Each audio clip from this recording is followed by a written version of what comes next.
Hello, Lego over here, and we're back today on F1 2020, and we're here today in Vietnam for round 10 of the XRS season. Last time out in Canada, we had a very good race. We made an insane comeback. If you want to see that video, link is in the description. But we gained 6 points on the Drivers' Championship, so we're now just 18 points behind the championship lead. And in the Constructors, we actually ended up passing Mercedes, so that was definitely a really good race. But we're here in Vietnam now in qualifying on our outlap. This is my very first and what's going to be my only league race at Vietnam here, because obviously this track isn't going to be on the calendar for next year's game, or this year's game coming out in July. So this is going to be my only race in Vietnam here, so I'm going to try and make it count. I do think that this is not too bad of a track. I actually like to drive around this track. It's not bad actually. So, and well, the pace wasn't insane as I don't have too much experience around this track, but it wasn't too bad. My pace was pretty decent, so we're going to try and show that on our actual qualifying lap. But heading through this sector 3 on our outlap, we're just trying to warm up the tires here just to prepare for our actual flying lap. This track has a lot of very difficult sections, so it's important that you get those right. And we're actually going to cut onto the start of our first lap here, and heading now down this main straight and into turn 1. Braking, start on the curb, and then avoid the inside curb, use this curb on the right to help rotate the car. Just patiently waiting to go with as much throttle as possible. Use all of the inside curb, activate the DRS. That's one of the most difficult parts of the track there, and we got it done pretty nicely as it's a purple first sector. Into this chicane, you can absolutely cut those inside curbs, so you absolutely have to send it through there. Probably one of my favorite parts of the track. And then exiting onto what I think is actually the longest straight out of any track on this game. Might be wrong. Baku might actually be the longest straight on this game, but this straight is very long here. And as we're heading into the hairpin, it's very difficult as it's really easy to go deep. You don't want to touch any of the curbs there just to avoid wheel spinning. Now heading down this straight, braking, using the curb, purple second sector. Use the inside curb, but don't run out too wide as you'll hit the wall. Now through this X section, this one's completely flat, 7th gear, downshift to 5th, and then for this one, stay in 5th gear until you hit this one, still staying in 5th gear, and then downshift into 3rd for this corner, pretty much the final actual corner, before this one, which is just a lift, and then heading up to the line, and it's a 33.4, which is a good banker lap, and we're trying to improve on that one, but as you can see, we actually invalidate on our second run. My PB was a 32.9, so that first lap obviously was a banker, so obviously it would be slower, but it was enough for pole in the end by 0.2 of a second. And the strategy is going to be soft tires at the start to hard tires on around lap 9 or 10 of this race. You can see 3 people at the back starting on medium, so it'll be interesting to see how they do with their strategy. But we're lining up on the grid now, tires are warmed up and ready, and we're just going to wait for the lights to go out here. It's lights out and let's go racing here. And initially Apollo gets a really good start, but you can see in the mirrors he's gone into the wall there. Maybe it was wheel spin, but I think he actually took another car with him as well. So we've maintained the lead here. Formula 125 is now up to P2, and the VSC has been deployed in this race, and Formula 125 was able to just about stay ahead of Robrat in P3 just before this VSC here. So Apollo got involved in a crash. I think it was actually a little bit of oversteer after a oversteer start with wheel spin, but as we cut onto the end of this VSC, still in the lead, obviously, and Robrat immediately goes for a move on Formula 125. It seems like Formula 125 had terrible momentum off the restart. Harry Bartram was also able to get past him here. So Formula 125 back down to P4 where he started this race, I think. Maybe he started P3. I think he started P4. So he's back down to his starting position after being in P2. Probably just horrible momentum off of that restart. But Robrat is 2.3 seconds behind. Oh, he's been... The Mercedes is in the pits actually. But Formula 125 still in P4. Yellow flags there on the pit entry. Interesting. But heading through this first sequence of corners now. Braking here, turning the entire time whilst doing that. And the gap behind is already so large because all of those guys behind us are essentially stuck in a DRS train now. It's really easy to get stuck in a DRS train, especially around a track with so many long straights like Vietnam. So those guys are basically stuck in a DRS train, slipstream train, and they're probably not going to be able to get out of that train unless there's like a VSC or safety car or something like that, or some people make pit stops. And obviously those guys were fighting on the VSC restart, so that's probably what caused that DRS train behind. But heading into this hairpin now, still in the lead obviously, and the gap because of that DRS train behind us is just increasing as they're all trying to look for moves and positions here. So the gap is 3 seconds. We're setting 2 purple sectors as those guys behind are just busy fighting each other. And now heading through the S section, another place where you can get it wrong, and you can see we actually go wide and we get a warning there. So pretty much a silly mistake, but that is our first warning in this race. It's actually our only warning in this race, so nothing much to worry about with penalties. As we set the fastest lap of this race, it's a 38.2.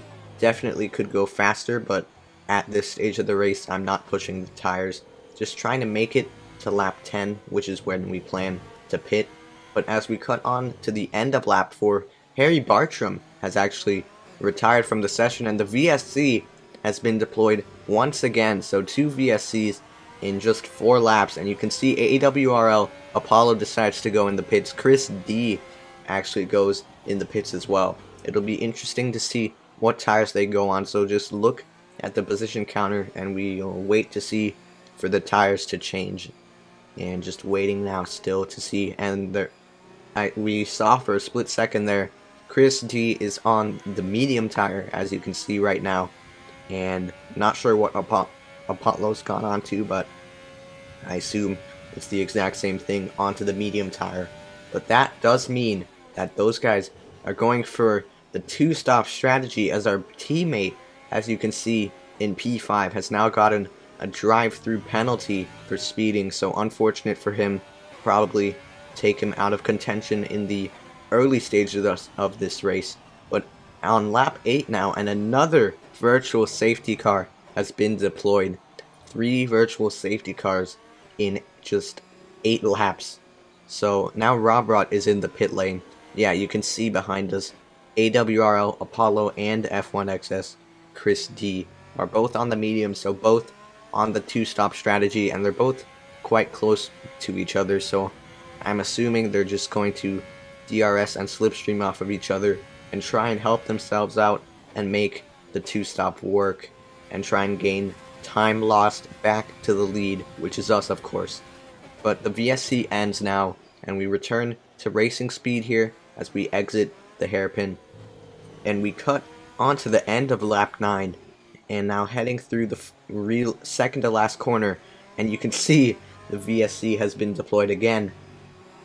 Literally 4 VSCs in 9 laps. It's so absolutely ridiculous scenes here as another person retires from this race. I think we started with like 13 or 14 people, and now we're down to 10 people in just after 9 laps of racing here. So Formula 125 actually has now decided to go in the pit lane. Obviously, I would have probably done the same thing if the VSC timing wasn't against us, because as the VSC came out, we were actually past the pit entry, so we weren't able to make a pit stop. So a bit of unfortunate timing for us, and Formula 125 gets a free pit stop under virtual safety car. As you can see on the track map, he is exiting the pit lane now, just behind Rob Rott, and he is on the hard tire. So, and you can see we're responding on this same lap to box this lap. As we cut on to the end of this same lap, we are in the pit lane. So Formula 125 on the same strategy as us then. He's going for the one-stop strategy from soft to hard, which I definitely think is the better strategy around here. But the two-stop could prove in Apollo's favor or Christie's favor, as they could have, well, they'll definitely have the advantage towards the end of the race. But we're heading into the pit box now and going onto the hard tires. It's a 2.6 second pit stop, as it always is in these league races. And now patiently waiting for the pit line, and we now disengage the pit limiter, and a couple of cars going past us here, but because of this pit exit we will maintain the lead, and the two behind us actually not too far behind.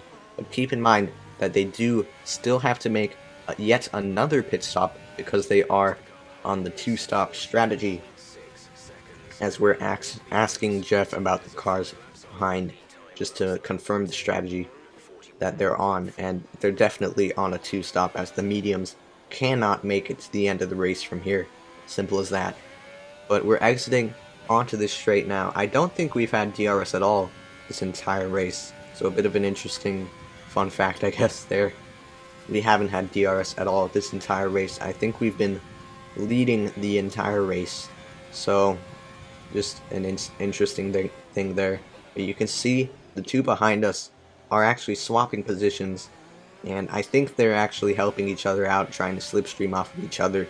But you can see, cutting on to lap 15 of this race, AWRL Apollo is dropping back rapidly. He's actually retired from the session, and I can confirm that he was actually caught in an incident with another driver, so he is now out of this race. He had a good chance of the win on that alternate strategy, the two-stop, and it's just unfortunate because he won't have a chance to bounce back at us in this race here.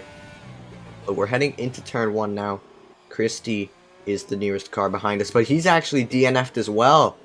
Both of the guys behind, who had a serious chance at the win on that two-stop strategy, have retired from the race here, and now the nearest car is Formula 125, and he's 20 seconds behind us here. So with just 12, or yes, I think 12 laps to go as we cut onto the end of the VSC, I think the win is honestly in the bag here, but anything can happen. Still plenty of time left in this race, so we just have to wait and see. But for now, we're not going to push, we're just going to try and bring it home here. And now cutting on to the end of lap, or the start of lap 22, and the gaps didn't change much, really. Mickey Man P3 now, Rob Rott P4, and then the Mercedes driver in P5 of LQN DYN, as someone actually steals the fastest lap from us at this stage of the race. I assume that's definitely on the soft tire, and you could have seen there that we actually changed to the soft tire on the MFD. You can see Formula 125 is in the pit lane, and he's now on the soft tire. So now, with the gaps being so spread out, everyone can afford to make a pit stop.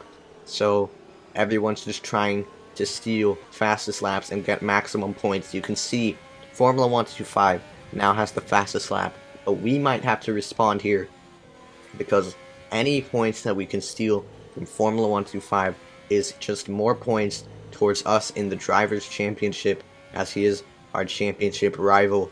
And now cutting on to lap 26 now, you can see we are going in the pit lane. We have a 35-second gap behind us, so we have plenty of a gap to make a pit stop.